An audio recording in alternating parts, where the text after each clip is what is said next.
हरे कृष्ण। श्री सत्यनारायण भगवान की जय।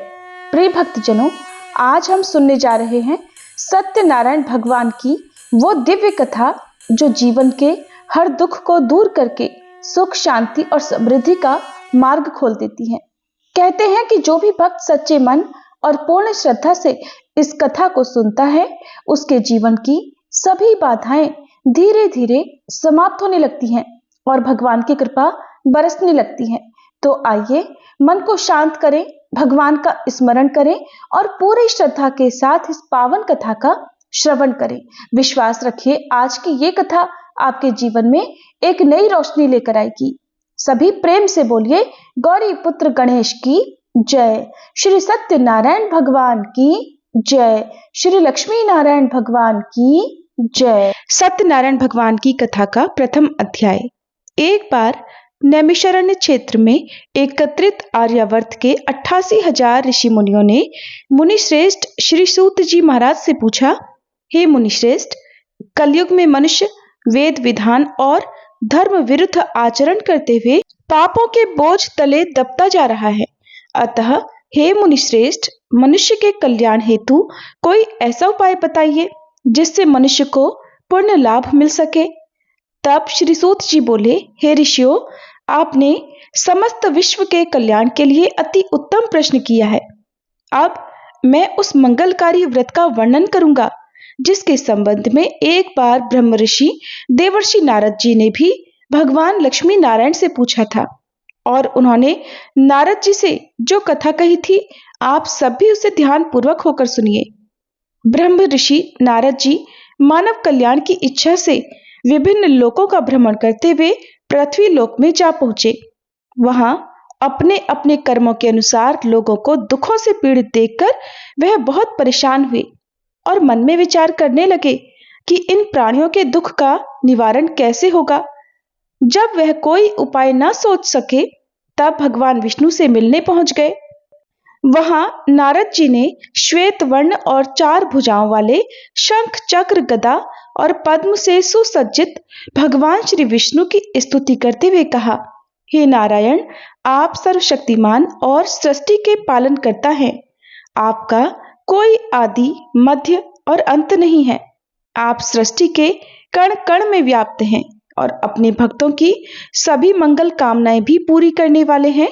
मैं आपको नमन करता हूं। नारद जी की स्तुति सुनकर भगवान विष्णु बोले, हे मुनिवर, आप मुझे अपने यहाँ पर आने का कारण बताइए। तब नारद जी ने कहा, पृथ्वी लोक के प्राणी अपने अपने कर्मों के अनुसार विभिन्न योनियों में रहते हुए दुखों से पीड़ित हैं। मुझ पर कृपा करते हुए कोई ऐसा उपाय बताइए प्रभु, जिससे उनके दुखों का नाश हो सके।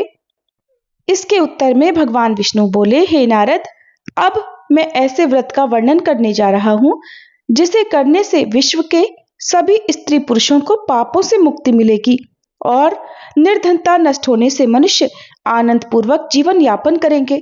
श्री सत्यनारायण भगवान के इस व्रत को करने से जातक की सभी मंगल कामनाएं भी पूरी होंगी। नारद जी ने जब व्रत हेतु विधि विधान की जानकारी चाही, तब श्री नारायण भगवान बोले, मन से, वचन से और कर्म से शुद्ध होकर मनुष्य भक्ति और श्रद्धा भाव से किसी भी दिन यह व्रत कर सकता है। इस व्रत में नैवेद्य आदि भक्ति भाव से अर्पित कर ब्राह्मणों को भोजन कराने और दक्षिणा देने से सभी सुखों की प्राप्ति होती है। इस प्रकार श्री सत्यनारायण भगवान की आराधना से सभी कष्टों से मुक्ति पाकर मनुष्य धन से संपन्न व सुखी होकर आनंद पूर्वक जीवन व्यतीत करता है। इसी के साथ प्रथम अध्याय का समापन होता है। सभी प्रेम से बोले, श्री सत्यनारायण भगवान की जय। श्री सूत जी बोले, हे ऋषि मुनियों, अब मैं आपको उस निर्धन ब्राह्मण की कथा सुना रहा हूं जिसने श्री सत्यनारायण भगवान का सबसे पहले व्रत किया। प्राचीन समय में वह निर्धन ब्राह्मण काशी में रहता था। भिक्षा मांगकर वह अपना जीवन यापन कर रहा था। ब्राह्मण की इस दुर्दशा को देखकर ब्राह्मणों से प्रेम करने वाले श्री सत्यनारायण भगवान ने एक दिन एक वृद्ध व्यक्ति का रूप धारण कर उसके पास जाकर आदर से पूछा, हे ब्राह्मण देवता, तुम इस तरह घर घर भिक्षा मांगकर अनेक कष्टों को सहन करते हुए कैसे जीवन यापन कर रहे हो? तब उस दरिद्र ब्राह्मण ने कहा, हे मित्र, आय का कोई साधन न होने के कारण ही मैं भिक्षा मांगकर अपना जीवन यापन कर रहा हूं। निर्धन ब्राह्मण की बात सुनकर बूढ़े व्यक्ति ने कहा, हे मित्र, श्री सत्यनारायण भगवान का व्रत करने से सभी कष्टों का निवारण हो जाएगा। श्री सत्यनारायण भगवान की पूजा आराधना करने से तुम्हारी सभी मनोकामनाएं पूरी होंगी और तुम्हारे घर में धन सुख समृद्धि की वर्षा होगी। ब्राह्मण को व्रत करने की विधि बताकर श्री सत्यनारायण भगवान अंतर्ध्यान हो गए। फिर निर्धन ब्राह्मण ने बूढ़े व्यक्ति द्वारा बताए व्रत को करने का निश्चय किया। उसे उस रात नींद नहीं आई।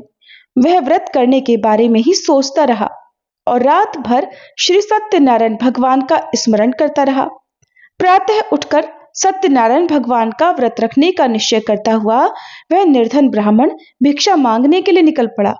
उस दिन उसे भिक्षा में बहुत सारा धन मिला। घर लौटकर उसने अपने आसपास के लोगों के साथ श्री सत्यनारायण भगवान की पूजा करने व उन्हें व्रत कथा सुनाने के बाद सभी को प्रसाद देकर स्वयं भी प्रसाद ग्रहण किया। कुछ ही दिनों में ब्राह्मण की निर्धनता दूर हो गई और उसके घर में धन धान्य की वर्षा होने लगी। हे श्रेष्ठ मुनियों, अब मैं आपको उन लोगों की भी कथा सुनाता हूं जिन्होंने उस ब्राह्मण से श्री सत्यनारायण भगवान की व्रत कथा और महिमा सुनकर यह व्रत किया और उनके कष्ट भी दूर हुए। धन संपत्ति से संपन्न उस ब्राह्मण ने हर माह नियमित रूप से व्रत करते हुए जब अगले माह श्री सत्यनारायण भगवान का व्रत किया तो उस व्रत में बहुत से बंधु बांधव और मित्र सम्मिलित हुए। उसी समय एक लकड़हारा जो वृद्ध था वहां से गुजरा। उसे बड़ी प्यास लग रही थी, इसलिए जल पीने की इच्छा से बूढ़े लकड़हारे ने लकड़ियों के गट्ठर को जमीन पर रखा और घर के आंगन में पहुंचकर उस ब्राह्मण से पूछा, हे ब्राह्मण देवता, आप किसका पूजन कर रहे हैं और इस व्रत को करने से क्या लाभ होता है? कृपा करके मुझे भी सब बताइए। बूढ़े लकड़हारे की बातें सुनकर उस ब्राह्मण ने कहा, मैं अपने बंधु बांधवों और परिचितों के साथ श्री सत्यनारायण भगवान की पूजा कर रहा हूं। इस व्रत को करने से श्री सत्यनारायण भगवान की अनुकंपा से निर्धनता दूर होती है और संसार के दुखों से मुक्ति मिलती है। ब्राह्मण से इस व्रत का वर्णन सुनकर बूढ़ा लकड़हारा बड़ा प्रसन्न हुआ। मन ही मन उसने भी श्री सत्यनारायण भगवान का व्रत करने का निश्चय किया। चलते हुए लकड़हारे ने मन में सोचा, आज लकड़ियां बेचने से जो भी धन मिलेगा उस धन से मैं श्री सत्यनारायण भगवान का पूजन करूंगा। ऐसा विचार करने से उस दिन लकड़हारे को लकड़ियों के अधिक रुपए मिले। लकड़हारे ने उन रुपयों से केले, घी, दूध, दही, गेहूं का आटा और शक्कर खरीदा। फिर घर लौटकर लकड़हारे ने देवों की प्रिय नगरी काशी में श्री सत्यनारायण भगवान की पूजा की। उस पूजा में उसके परिवार के और आसपास के लोग भी सम्मिलित हुए। श्री सत्यनारायण भगवान की पूजा और व्रत कथा सुनने के बाद लकड़हारे ने प्रसाद बांटकर स्वयं भी प्रसाद ग्रहण किया। सत्यनारायण भगवान की कृपा से लकड़हारे के घर में भी धन धान्य की वर्षा होने लगी। उसकी निर्धनता दूर हो गई। श्री सत्यनारायण भगवान का पूजन करते हुए लकड़हारा आनंद पूर्वक जीवन यापन करता हुआ अंत में मोक्ष को प्राप्त करके वैकुंठ धाम को चला गया। इस प्रकार श्री सत्यनारायण भगवान की कथा का दूसरा अध्याय समाप्त हुआ। सभी प्रेम से बोलिए सत्यनारायण भगवान की जय। श्री सूत जी बोले, हे ऋषि मुनियों, अब मैं आपको आगे की कथा सुनाता हूँ। प्राचीन समय में कनकपुर में उल्कामुख नामक एक बुद्धिमान तथा सत्यवादी राजा राज्य करता था। वह प्रतिदिन मंदिर में जाकर श्री सत्यनारायण भगवान की पूजा करता था और निर्धनों को अन्न, वस्त्र और धन दान करता था। उसकी पत्नी सुभद्रा बहुत सुशील थी। वे दोनों हर महीने श्री सत्यनारायण भगवान का व्रत करते थे। श्री सत्यनारायण भगवान की कृपा से उनके महल में धन संपत्ति के भंडार भरे थे। उनकी सारी प्रजा बहुत आनंद से जीवन यापन कर रही थी। एक बार राजा और रानी बहुत से लोगों के साथ जब भद्रशिला नदी के किनारे श्री सत्यनारायण भगवान की पूजा कर रहे थे, तब नदी के किनारे एक बड़ी नाव आकर ठहरी। उस नाव में एक धनी व्यापारी यात्रा कर रहा था। वह बहुत सा धन कमाकर अपने नगर को लौट रहा था। उसका सारा धन उसी नाव में रखा हुआ था। नाव से उतरकर व्यापारी राजा के समीप पहुंचा। राजा को पूजा करते देख उसने कहा, हे राजन, आप इन सब लोगों के साथ मिलकर किसकी पूजा कर रहे हैं? इस पूजा के करने से मनुष्य को क्या लाभ होता है? राजा ने व्यापारी से कहा, हम हर पूर्णिमा को श्री सत्यनारायण भगवान का व्रत करते हैं और फिर पूजा अर्चना के बाद भगवान का प्रसाद लोगों में बांटकर स्वयं भी ग्रहण करते हैं। सत्यनारायण भगवान की पूजा से दुखियों के सारे दुख दूर होते हैं। राजा की बात सुनकर व्यापारी कहने लगा, हे राजन, मैं भी सत्यनारायण भगवान का व्रत करना चाहता हूँ। कृपया मुझे इस व्रत की विधि बताएं। राजा ने व्यापारी को सत्यनारायण व्रत की संपूर्ण विधि बताई। राजा ने व्रत कथा सुनने के बाद व्यापारी को भी प्रसाद दिया। श्री सत्यनारायण भगवान का स्मरण करते हुए व्यापारी ने प्रसाद ग्रहण किया और लौटकर अपनी पत्नी लीलावती से कहा, हमारी कोई संतान नहीं है। अगर सत्यनारायण भगवान की कृपा से हमारी कोई संतान हुई तो मैं श्री सत्यनारायण भगवान का व्रत अवश्य करूंगा। व्यापारी के ऐसा निश्चय करने के कुछ समय बाद ही लीलावती गर्भवती हो गई और उसने एक सुंदर कन्या को जन्म दिया। व्यापारी ने पुत्री के जन्म पर बहुत खुशियां मनाई, लेकिन श्री सत्यनारायण भगवान का व्रत नहीं किया। जब उसकी पत्नी लीलावती ने अपने पति से व्रत करने के लिए कहा, तब वह कहने लगा, अभी क्या जल्दी है? जब इसका विवाह होगा तब मैं अवश्य ही श्री सत्यनारायण भगवान का व्रत करूंगा। अपने पति के वचन सुनकर लीलावती चुप रह गई। व्यापारी की कन्या कलावती अब शुक्ल पक्ष के चंद्रमा की तरह बढ़ने लगी। एक दिन व्यापार में बहुत सा धन कमाकर घर लौटे व्यापारी ने अपनी बेटी को सहेलियों के साथ बगीचे में घूमते देखा तो उसे उसके विवाह की चिंता होने लगी। व्यापारी ने कलावती के लिए सुयोग्य वर ढूंढने के लिए अपने सेवकों को दूर दूर के नगरों में भेजा। व्यापारी के सेवक कंचनपुर नगर में पहुंचे। उस नगर में उन्होंने एक वणिक पुत्र को देखा। वणिक पुत्र अत्यंत सुंदर और गुणवान था। सेवकों ने वापस लौटकर व्यापारी को उस वणिक पुत्र के बारे में बताया। व्यापारी उस सुंदर लड़के को देखकर बड़ा प्रसन्न हुआ और फिर कलावती का विवाह खूब धूमधाम से उसके साथ कर दिया गया। अब कलावती का विवाह भी हो गया था, लेकिन व्यापारी ने श्री सत्यनारायण भगवान का व्रत अब भी नहीं किया। तब लीलावती ने अपने पति को याद दिलाते हुए कहा, नाथ, आपने कलावती के विवाह पर श्री सत्यनारायण भगवान का व्रत करने का निश्चय किया था, अब तो आपको व्रत कर लेना चाहिए। पत्नी की बात सुनकर व्यापारी ने कहा, अभी तो मैं अपने दामाद के साथ व्यापार करने के लिए जा रहा हूँ। व्यापार से लौटने पर श्री सत्यनारायण भगवान का व्रत पूजन अवश्य करूंगा। कहकर व्यापारी ने कई नावों में सामान भरा और अपने दामाद तथा अन्य सेवकों के साथ व्यापार के लिए निकल पड़ा। उस व्यापारी द्वारा बार बार व्रत का निश्चय करने और फिर व्रत न करने से श्री सत्यनारायण भगवान क्रोधित हो गए और उन्होंने व्यापारी को दंड देने का निश्चय किया। उधर व्यापारी अपने दामाद के साथ रत्नसारपुर नगरी में पहुंचकर व्यापार करने लगा। एक दिन कुछ चोर महल में चोरी करके भाग रहे थे। राजा के सैनिक उनका पीछा कर रहे थे। भागते हुए चोरों ने सैनिकों से बचने के लिए चोरी का सारा धन अवसर पाकर व्यापारी की नावों में छिपा दिया। उधर चोरों का पीछा करते करते सैनिक व्यापारी के पास भी पहुंचे और जब उन्होंने व्यापारी की नावों की तलाशी ली तो उन्हें नावों में राजा का चोरी किया हुआ धन मिल गया।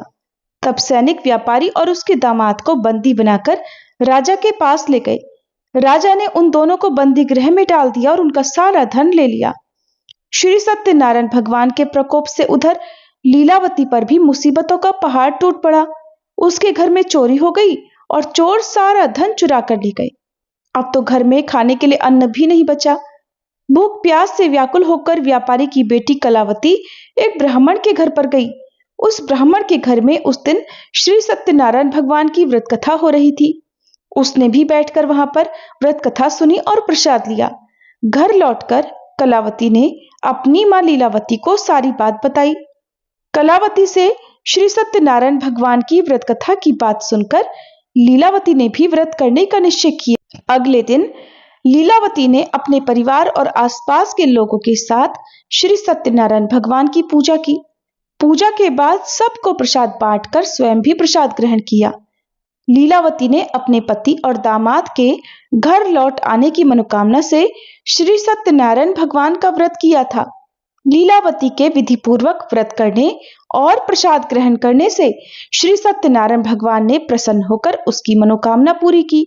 उधर राजा चंद्रकेतु को स्वप्न में दर्शन देकर भगवान ने कहा, हे राजन, व्यापारी और उसका दामाद बिल्कुल निर्दोष है।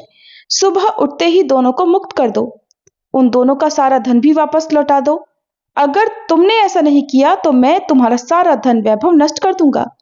इतना कहकर श्री सत्यनारायण भगवान अंतर्ध्यान हो गए। प्रातः होते ही राजा चंद्रकेतु ने अपने मंत्रियों और राज्य ज्योतिषियों को रात के स्वप्न की बात बताई तो सबने व्यापारी और उसके दामाद को छोड़ देने के लिए कहा। राजा चंद्रकेतु ने तुरंत उस व्यापारी को और उसके दामाद को छोड़ दिया। उनका सारा धन भी वापस कर दिया। इस प्रकार श्री सत्यनारायण भगवान की अनुकंपा से व्यापारी और उसका दामाद दोनों खुशी खुशी अपने नगर की ओर चल पड़े। इस प्रकार श्री सत्यनारायण भगवान की कथा का तीसरा अध्याय समाप्त हुआ। श्री सूत जी बोले, उस व्यापारी ने अपने दामाद के साथ शुभ मुहूर्त में नावों द्वारा रत्नसारपुर से प्रस्थान किया। लंबी यात्रा करने के बाद व्यापारी ने एक नगर के किनारे नावों को रोककर भोजन किया और फिर वे दोनों विश्राम करने लगे। तब श्री सत्यनारायण भगवान साधु के रूप में व्यापारी के पास पहुंचे और पूछा, हे वणिक, तेरी नावों में क्या लदा हुआ है? व्यापारी ने सोचा, दंडी साधु अवश्य ही कुछ मांगने की इच्छा से सामान के बारे में पूछ रहा है। ये सोचकर व्यापारी ने झूठ बोल दिया। कहा, हे दंडी, मेरी नावों में तो बेल और पत्र भरे हुए हैं। व्यापारी के झूठे वचन सुनकर श्री सत्यनारायण भगवान ने क्रोधित होते हुए कहा, हे वैश्य, जो तुमने कहा है वही सत्य होगा। ऐसा कहकर भगवान कुछ दूर जाकर अंतर्ध्यान हो गए। उधर व्यापारी दंडी साधु को वहां से खाली हाथ लौटाकर बड़ा प्रसन्न हुआ। लेकिन जब व्यापारी ने अपनी नावों में बेल और पत्र भरे हुए देखे तो वह विलाप करने लगा और अपने झूठ बोलने पर प्रायश्चित करने लगा।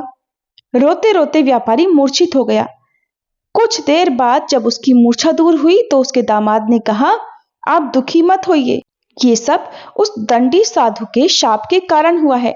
अब तो वही साधु हमें इस विपत्ति से छुटकारा दिला सकते हैं। दामाद के वचन सुनकर व्यापारी दंडी साधु की तलाश में चल पड़ा। कुछ देर तक ढूंढने पर उसे एक वृक्ष के नीचे वही दंडी साधु के रूप में श्री सत्यनारायण भगवान मिल गए। व्यापारी ने दंडी साधु के चरणों में गिरकर क्षमा मांगी। दंडी स्वरूप सत्यनारायण भगवान बोले, हे वणिक पुत्र, तेरे झूठ बोलने के कारण ही मैंने तुझे दंड दिया है। तूने बार बार मेरी पूजा करने के लिए कहा लेकिन कभी पूजा नहीं की। तब व्यापारी हाथ जोड़कर कहने लगा, हे भगवान, आप तो दीन दुखियों के कष्ट दूर करने वाले हैं। मेरी इस गलती को भी क्षमा करें। आपके रूप को तो ब्रह्मा जी भी नहीं जान पाते, फिर भला मैं अज्ञानी कैसे आपकी लीला को समझ पाता। अब मैं जीवन में कभी झूठ नहीं बोलूंगा। सदैव श्री सत्यनारायण भगवान का व्रत और पूजा किया करूंगा। आप मुझ पर कृपा करें। व्यापारी की क्षमा याचना सुनकर दंडी साधु ने उसे क्षमा कर दिया। उसी समय व्यापारी की नावों में भरे हुए बेल और पत्ते धन धान्य में परिवर्तित हो गए। फिर व्यापारी ने अपने सेवकों के साथ अगले दिन श्री सत्यनारायण भगवान का व्रत करके उनकी पूजा की। सबको प्रसाद बांटने के बाद स्वयं भी प्रसाद ग्रहण करके व्यापारी अपने नगर की ओर चल पड़ा। अपने नगर में पहुंचकर व्यापारी ने एक सेवक को अपने घर भेजा। सेवक ने लीलावती को सूचना दी। उस समय लीलावती और कलावती दोनों श्री सत्यनारायण भगवान की पूजा कर रही थी। पति और दामाद के लौट आने का समाचार सुनकर लीलावती ने पूजा पूरी करके प्रसाद ग्रहण करने के बाद अपनी पुत्री कलावती से कहा, बेटी, मैं नदी किनारे जा रही हूं, तू भी प्रसाद ग्रहण करके जल्दी आ जाना। कहकर लीलावती नदी की ओर चल पड़ी। परंतु कलावती पति से मिलने की खुशी में प्रसाद ग्रहण किए बिना ही घर से निकलकर नदी किनारे जा पहुंची। उसके प्रसाद ग्रहण न करने के कारण और प्रसाद का अपमान किए जाने के कारण सत्यनारायण भगवान क्रोधित हो गए। उन्होंने व्यापारी की नावों को नदी में डुबो दिया। अपने पति को वहां न देखकर कलावती ने रोना विलाप करना शुरू कर दिया। तब व्यापारी ने कहा, पुत्री, अवश्य ही तुझसे कोई भूल हुई है, इसीलिए श्री सत्यनारायण भगवान ने तुझे दंड दिया है।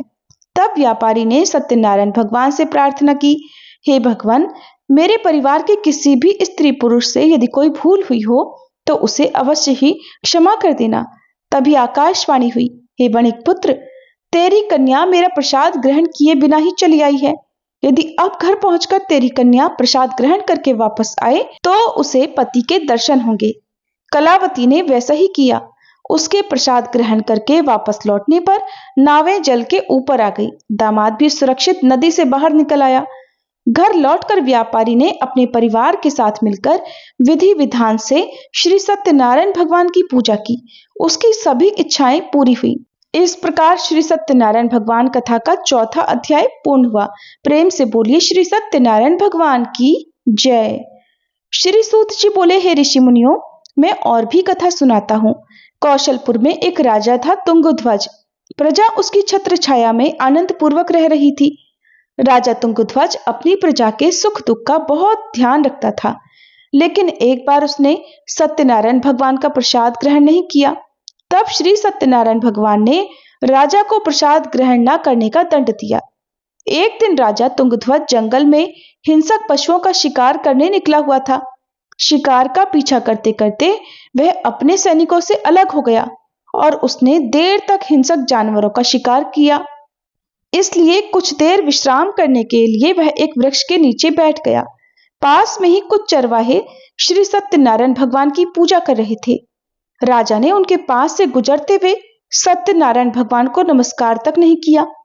चरवाहों ने राजा को पूजा के बाद प्रसाद दिया तो राजा ने वह प्रसाद भी ग्रहण नहीं किया और घोड़े पर सवार होकर अपने नगर की ओर चल पड़ा। राजा जब नगर में पहुंचा तो देखा कि उसका तो सारा धन वैभव नष्ट हो चुका है। श्री सत्यनारायण भगवान के प्रकोप से राजा निर्धन हो गया था। तब राज ज्योतिषी ने राजा से कहा, महाराज, आपसे अवश्य ही कोई भूल हुई है। अगर आप उस भूल का प्रायश्चित कर लें तो सब कुछ पहले जैसा हो जाएगा। राजा को तुरंत अपनी भूल का स्मरण हो आया। अतः मंदिर में जाकर राजा ने श्री सत्यनारायण भगवान से क्षमा मांगी और उनकी पूजा की। पूजा के बाद प्रसाद ग्रहण करने से श्री सत्यनारायण भगवान की अनुकंपा से चमत्कार हुआ। राजा का खोया हुआ वैभव पुनः लौट आया। श्री सत्यनारायण भगवान की कृपा से जीवन के सभी सुखों का भोग करते हुए अंत में राजा मोक्ष को प्राप्त हुआ। इस प्रकार श्री सत्यनारायण भगवान की पूजा और व्रत जो भी मनुष्य करता है उसके सभी दुख, बाधाएं, चिंताएं नष्ट होती हैं। सभी मनोकामनाओं को प्राप्त कर वह मनुष्य मोक्ष पाकर सीधे वैकुंठ धाम को जाता है। श्री सूत जी ने आगे कहा, हे श्रेष्ठ मुनियों, श्री सत्यनारायण भगवान के व्रत को पूर्व जन्म में जिन लोगों ने किया उन्हें दूसरे जन्म में भी सभी तरह के सुख प्राप्त होते हैं। वृद्ध शतानंद ब्राह्मण ने पूर्व जन्म में भगवान सत्यनारायण का विधिवत व्रत किया। तब वे दूसरे जन्म में सुदामा के रूप में भगवान की पूजा करते हुए अंत में मोक्ष को प्राप्त कर वैकुंठ धाम को चले गए। उल्कामुख राजा अपने अगले जन्म में राजा दशरथ के रूप में मोक्ष को प्राप्त करके वैकुंठ को गए। व्यापारी ने मोरध्वज के रूप में जन्म लिया और अपने पुत्र को आरे से चीरकर भगवान की कृपा से वैकुंठ को प्राप्त हुए। राजा तुंगध्वज अपने अगले जन्म में मनु के रूप में जन्म लेकर सत्कर्म करते हुए मोक्ष को प्राप्त कर वैकुंठ लोक को चले गए। हे ऋषि मुनियों, श्री सत्यनारायण भगवान का व्रत और पूजन मनुष्य को सभी चिंताओं से मुक्त करके अंत में मोक्ष प्रदान करता है। इसी के साथ श्री सत्यनारायण भगवान की कथा का 5वां और अंतिम अध्याय पूर्ण हुआ और श्री सत्यनारायण भगवान की कथा अब समाप्त होती है। सभी पर श्री सत्यनारायण भगवान की कृपा बनी रहे। सभी प्रेम से बोलिए सत्यनारायण भगवान की जय। अब हम सभी मिलकर श्री विष्णु भगवान की आरती गाएं। ओम जय जगदीश हरे, स्वामी जय जगदीश हरे। भक्त जनों के संकट, दास जनों के संकट क्षण में दूर करे। ओम जय जगदीश हरे। जो ध्यावे फल पावे, दुख बिन से मन का, स्वामी दुख बिन से मन का। सुख संपत्ति घर आवे, सुख संपत्ति घर आवे, कष्ट मिटे तन का। ओम जय जगदीश हरे। मात पिता तुम मेरे, शरण गहूँ मैं किसकी, स्वामी शरण गहूँ मैं किसकी। तुम बिन और न दूजा, तुम बिन और न दूजा, आस करूँ मैं जिसकी। ओम जय जगदीश हरे। तुम पूर्ण परमात्मा, तुम अंतर्यामी, स्वामी तुम अंतर्यामी। पार ब्रह्म परमेश्वर, पार ब्रह्म परमेश्वर, तुम सबके स्वामी। ओम जय जगदीश हरे। तुम करुणा के सागर, तुम पालन करता, स्वामी तुम पालन करता। मैं मूरख खल कामी, मैं मूरख फल कामी, कृपा करो भरता। ओम जय जगदीश हरे। तुम हो एक अगोचर, सबके प्राणपति, स्वामी सबके प्राणपति। किस विधि मिलूं दयामय, किस विधि मिलूं दयामय, तुमको मैं कुमति। ओम जय जगदीश हरे। दीन बंधु दुख हरता, ठाकुर तुम मेरे, स्वामी रक्षक तुम मेरे। अपने हाथ उठाओ, अपने शरण लगाओ, द्वार पड़ा तेरे। ओम जय जगदीश हरे। विषय विकार मिटाओ, पाप हरो देवा, स्वामी पाप हरो देवा। श्रद्धा भक्ति बढ़ाओ, श्रद्धा भक्ति बढ़ाओ, संतन की सेवा। ओम जय जगदीश हरे। ओम जय जगदीश हरे, स्वामी जय जगदीश हरे। भक्त जनों के संकट, दास जनों के संकट, क्षण में दूर करे। ओम जय जगदीश हरे।